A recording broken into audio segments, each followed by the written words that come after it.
Assalamu alaikum and welcome back to our channel All Baking and Cooking ABC. On this channel we show you how to make Pakistani traditional desi dishes in easy and step-by-step style.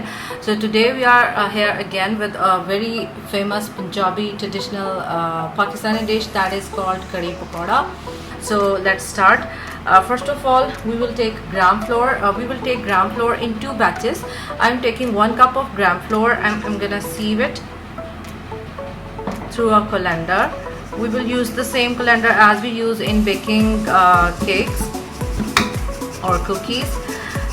The purpose of like sieving this gram flour is to make sure there are no lumps left when we are cooking. So in this way we will sieve all the gram flour, and the second portion of gram flour will be used for making pakoda. Like this.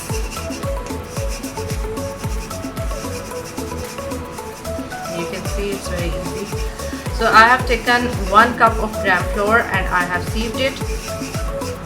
So now I'm going to take 1 cup of old refrigerated yogurt. We want a tangy taste in our curry, so for that, if it's better to use the old yogurt which is left over in the refrigerator and you can't eat it, so you can better use it in the curry. So equal amount of curry and gram flour is taken, equal amount of yogurt and gram flour is taken. We will beat the yogurt thoroughly, and now I'm gonna add it into this. Equal amounts of gram flour and yogurt. You can easily double up or triple or any amount. You just have to make sure that you are adding equal amount of both the things. And you can take like you can double up or triple up the recipe. There is no issue in that. The amount of curry which I am making with 1 cup of gram flour would be easily enough for 4 to 5 people to serve. So now I'm going to add normal room temperature water into this, and we have to make a paste. So you can use a simple spoon for that, or like I am using this little tool. You can use this to avoid any lumps during making of paste. And you are free to add as much water as you want. There is absolutely no problem, no worries how much water. There is never enough water in the curry. So in this way we will make sure there are no lumps left into our yogurt and gram flour mixture.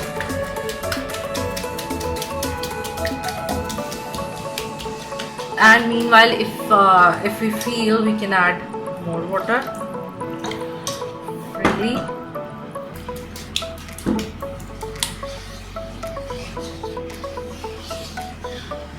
So it's almost ready.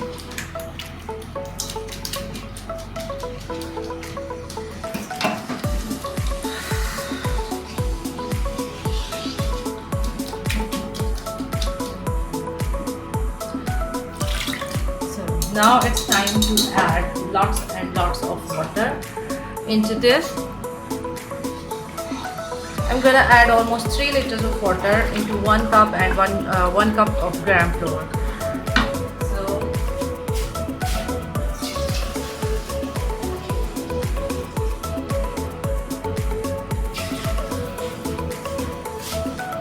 2 liters, and this one is 3 liters. So I have added 3 liters of water into 1 cup of gram flour and 1 cup of yogurt mixture. So here I have put the pot onto the stove, and we will keep the flame a bit high, even more than medium high, until it starts to boil up. So you can see from the amount of water we need a full open mount, a big pot for making curry. So now it's time to add all the spices. I'm gonna add first of all salt. Okay, amount of spices typically depends on the taste of your taste. Like if you want more salt at any stage, you can add more salt. Right now I'm adding 1 teaspoon of salt, and if I will feel after cooking the curry that it's less, I can add more salt. There is no problem at all in adding more spices. So 1 teaspoon of red chili powder and 1 teaspoon of turmeric powder. I like more turmeric in my desi dishes, in my traditional dishes.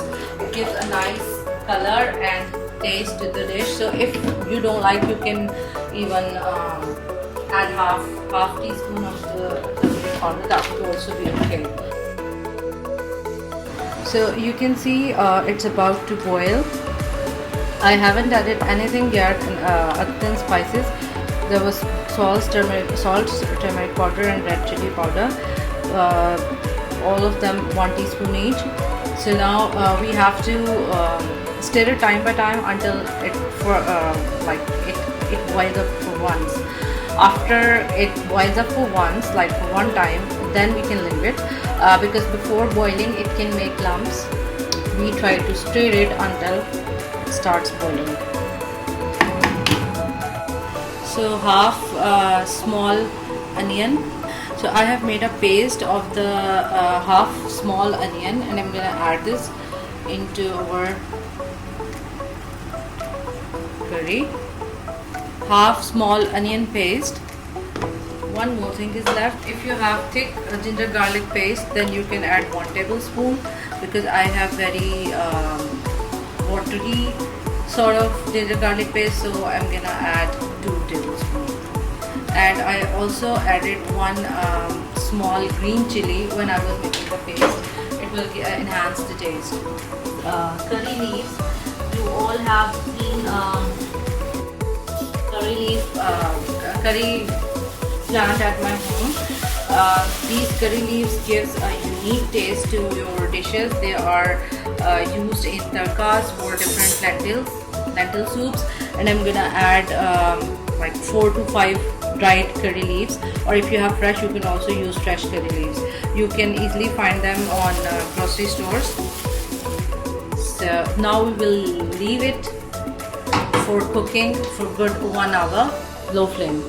So again, now we are going to make a paste for pakoras. Our curry is on the stove and it's cooking, and it will take at least 1 hour. So meanwhile, we are going to make the paste for pakoras, and we will leave that paste again to become more fluffy and more textured. So I have taken 1 cup gram flour for curry batter, and I'm going to take 1.5 cup of gram flour for pakora batter. And again, we will sieve this for that same purpose, that there are no lumps left when we make the paste. So now we are going to add all the spices. First of all, I'm taking half teaspoon of salt. Again, amount of spices depends on your taste. If you like more salty, more chilies, you can add definitely more spices. So half teaspoon of green chili powder, half teaspoon of red chili crushed or red chili flakes, which are also called crushed red chili. Then literally a pinch of baking soda. It's not baking powder, it's baking soda, and it is used to make the pakoras more fluffier and soft. And don't add like more amount, otherwise it will ruin your pakora. And then 1 tablespoon of coriander seeds and half tablespoon of cumin, and again 1 pinch of tarum seeds, which are also called jwain in Urdu. So you can see it's literally a pinch. So I'm gonna add 1 pinch of carom seeds. So that's it. In the end we will add butter. So now we have to be a little extra careful while adding the water. So we will add the water in small batches so that we have to make a paste that should not be runny and that should not be very very thick. It should be very smooth. I will tell you. You can see I am adding small batches. Right now I'm not adding any wedges into this, but before frying, because if we will add the wedges, for example onions or any other veg, if you want to add into the pakoras, they will leave the water and they will make the paste runny. So it's always advised to add the wedges, any kind of wedges, just before frying, and add them into the paste, mix them, and then fry the batter.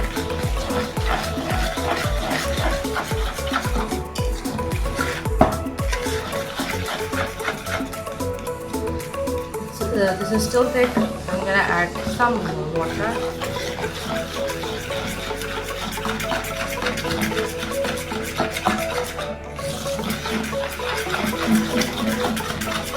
So now I'm going to use this.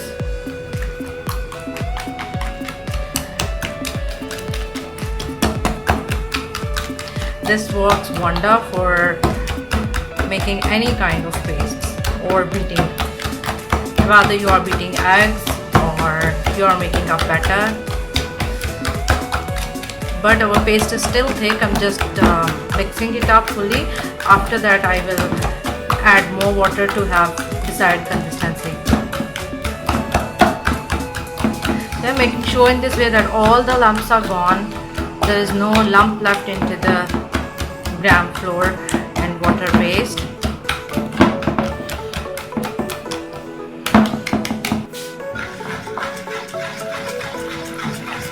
You can also use your hands to make the paste.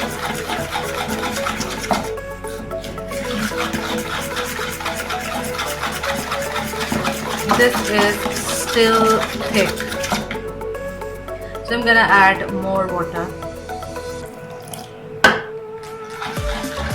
And we'll mix them again. Yes. Now it's the desired consistency which I wanted to have. I'll show you how to know when it's desired.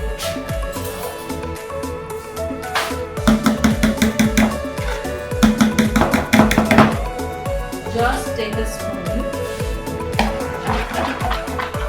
and now take some batter into the spoon and drop it slowly, and you have to see whether it's runny, whether it's like going in one instance, like that means it's very runny, or it is slowly going down. And if it would be very thick, then it will not go down like that. There will be no flow in that if it is very thick. So that is easy to judge, like it's very thick, but it's a little bit tricky to know like it's not very runny and it's perfect.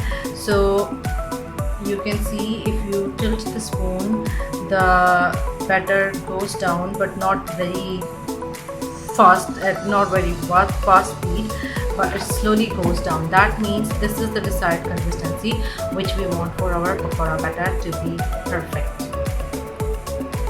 We will leave it there for half an hour at least, unless our curry gravy is ready.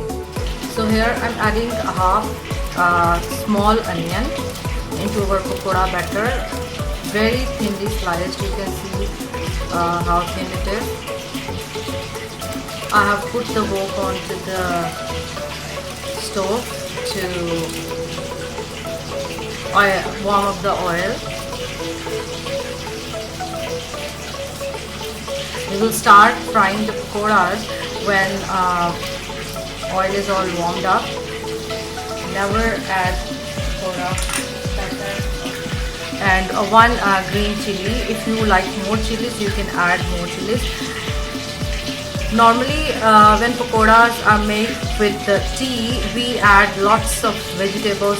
For example, spinach, potatoes, capsicum, any kind of veggies we want to add. You can add in pakoras, like for curry pakora, we keep our pakoras simple so that they puff up properly. If we will add many vegetables or potatoes or spinach, they will be crispy but they will not puff up. But we want our pakoras to puff up perfectly so that they can absorb the gravy of curry when we add them into the curry. So we have to mix it very well and then we're going to fry. So we have to deep fry the pakoras to take very good amount of oil and put it on low flame, a little bit more than low, and wait until it is fully warmed up. Not very good, but warm. So to test our oil, whether our oil is ready or not, I'm gonna do a small test. You can see it has come over on the surface of that meat. The little pakora came right after adding onto the surface. That means our batter is ready. Now we have to be very quick and we have to add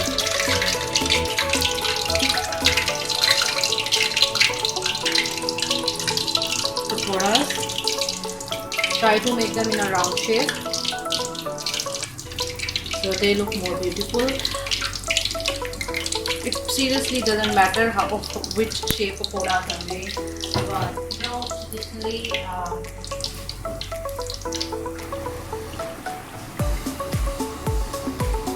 it's time to take them out.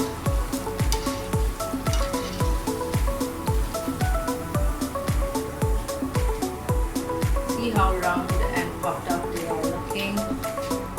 So our pakoras are ready. So guys, you can see our curry is ready. You can see it is thick now. It's not that much runny like it was in the beginning. So this is the consistency, you can check. It's not very thick like pakora butter, but it's not runny like butter. So there is a perfect state on which we have to stop cooking the curry, and we will see that it's ready. We will know when you will look at it. So now I have turned off the flame and I'm going to add the pakoras which we fried into this. We will mix it.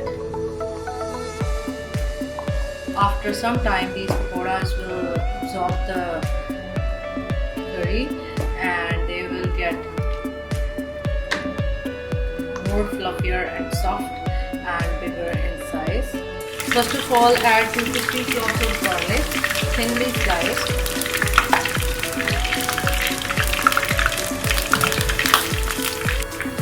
So you can see they have started turning golden. So at this stage, we will add half small thinly sliced onion.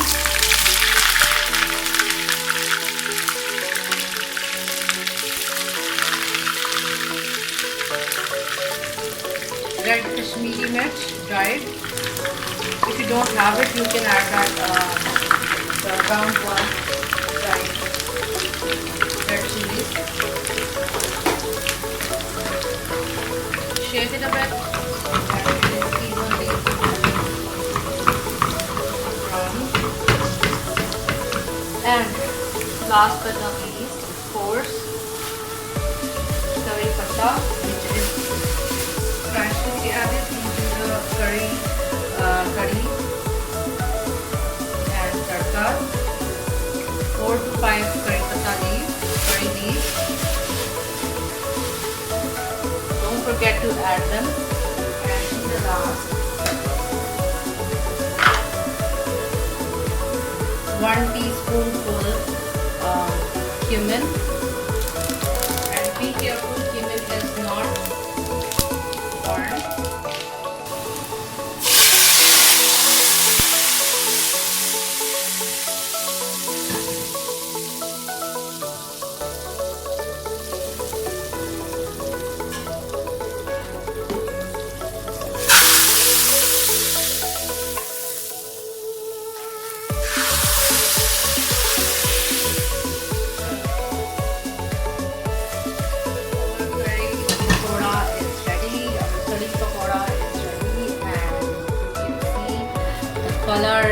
texture and the dish itself. It's looking delicious. You can have it with best served with freshly made chapati, or some people like to have it with boiled rice, or you can have it with naans too. Enjoy the traditional Punjabi curry pakora.